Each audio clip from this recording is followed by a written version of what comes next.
All right. Well, oh my goodness. So lovely to see you all. Thank you for coming. When I walked in here, it was like, I wonder if it's going to be warm, and the other room's got air conditioning.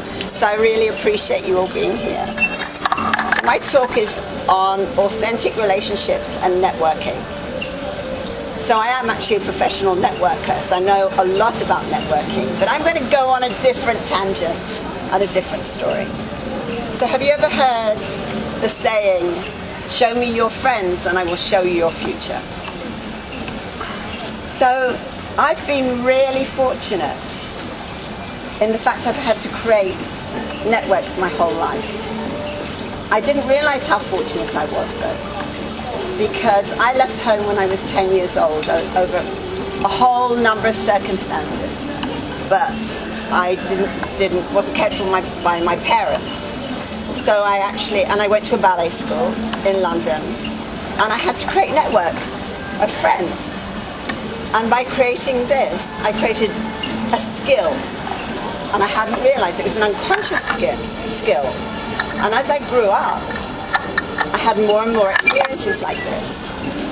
When I got married, I married somebody from New York who was in advertising.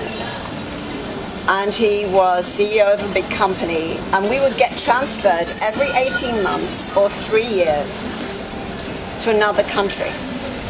Now, I'd been a dancer, so I was used to living overseas. I'd lived in many countries. However, this was different. Now I was living in countries in an expat community. I was only going to be there 18 months, so I had to make friends very quickly. I had to connect very quickly, and I had to find my tribe. And I had to love on them hard so I could make an impact. And I was always given a lot of addresses and people to go and meet, and people would say, my cousin lives in Taiwan, go and see them. Or my friend lives in Thailand, go and meet them. So I got into the habit of meeting a lot of people very quickly. I'd organize lunches, dinners, meet all these people. And I got very skillful at finding my tribe, the people I connected with, which of course is networking. And I wanted people that would be in my life for a long time. People I could connect with, that we had the same passions, that we had the same visions, that we had the same values, and that we could have great discussions. I didn't want to do the very superficial skimming the top. I wanted to deep dive and to get to know these women. So I became very skillful at that. However, I found it hard when I first went to countries that nobody spoke my language. I would go into a supermarket and I didn't know what the food was. A lot of it was in buckets. In Taiwan, it was all in buckets, and I didn't recognize a thing. It was like, what is this? What is this? I had to feed my family.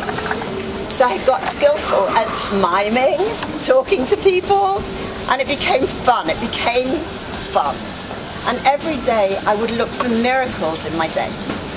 And I still do. I search for miracles. My friends in Australia call me Pollyanna. Do you know who Pollyanna is?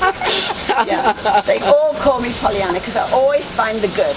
I'm always looking for an adventure. I'm looking for a little miracle.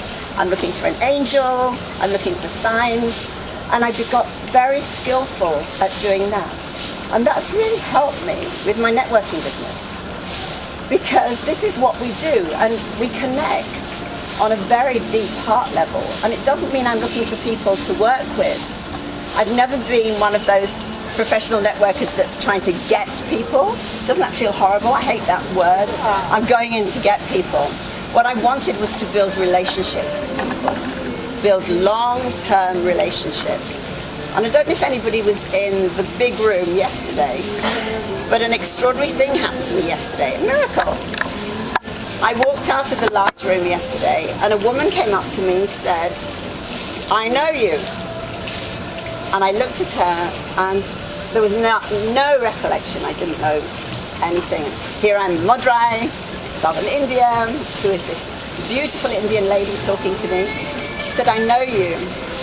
I know you from London. I left London a long time ago. And she said, you used to have a boyfriend called Brian Perry.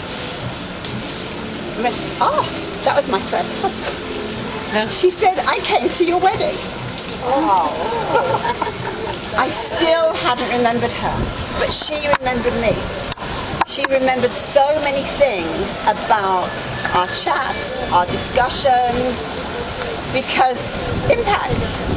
And I had loved on her when I met her. And of course it was a different life. It was 42 years ago that I had met her. Some of you weren't even born 42 years ago. So I love that. That's what relationships are. You're looking for deep, meaningful relationships. And they can go through business, they can go through life, they can go through friendships. But connecting with women is so important to me. And because I didn't have a family, I made my women friends my family. So in every one of 18 countries I've lived in, I have family. I have women. Small communities of women who are my family. And even last week I spoke to somebody who I haven't seen for 45 years. I haven't seen her, we haven't been in the same room, but we had a phone call. We call every so often. She lives in Los Angeles. She's a psychologist. And the moment we called, we were talking about things as though we'd seen each other yesterday. So this is the important thing about particularly female relationships. We're very good at networking. And we are so amazing at sharing things. Don't you find that? Yeah. You'll read a book and you want to tell everybody about that book. I do my Oprah thing. I pretend to be Oprah because I love her. And if I read a book that I really, really love, I will buy 20 copies and send them to my friends. Just send them. I'll always give more, share more, tell more. But also even little things.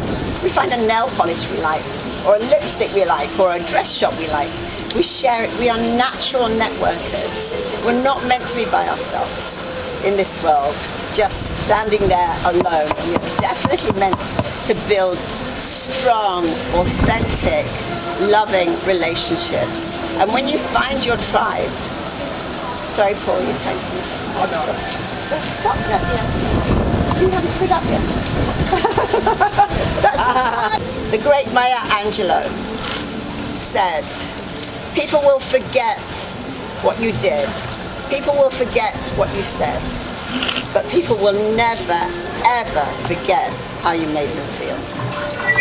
And that's the special thing about really loving on your friends and creating great networks. Thank you.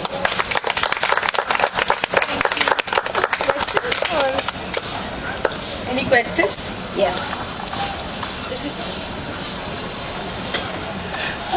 You told you travel many countries, right?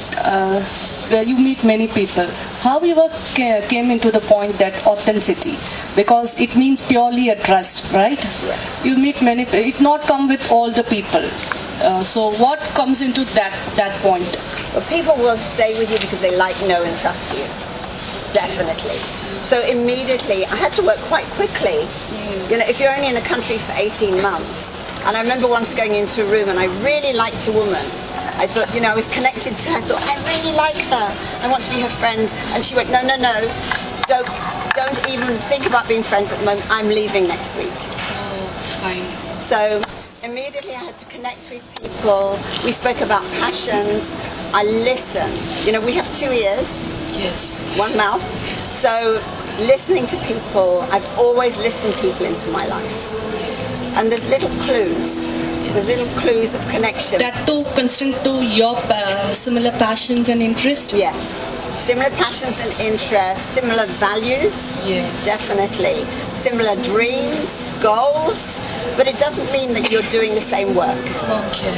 And I think we can learn so much from other women. And I always say I surround myself with a championship team. Okay. And they're not necessarily people I'm working with, but they're people I admire. And I want to learn from them. So just as an example, imagine, you know, when you look around here today, how amazing to have all these people in your life. Look at these women and think, I would like these women to be my friends. I want these women to be my friends. I want to know them for a long time. So I went in, like I was on on steroids almost. I had to go really quick to make a friendship. I didn't have years to make friendships. I had 18 months to make a friendship and build a business. And then I would have to sell it after 18 months. But those friendships are long lasting. And each one of those people has left an imprint on my heart. Every single one. Thank you. Hope that answered it. Any more questions? Oh, sorry. No more questions? Woo! It was so clear.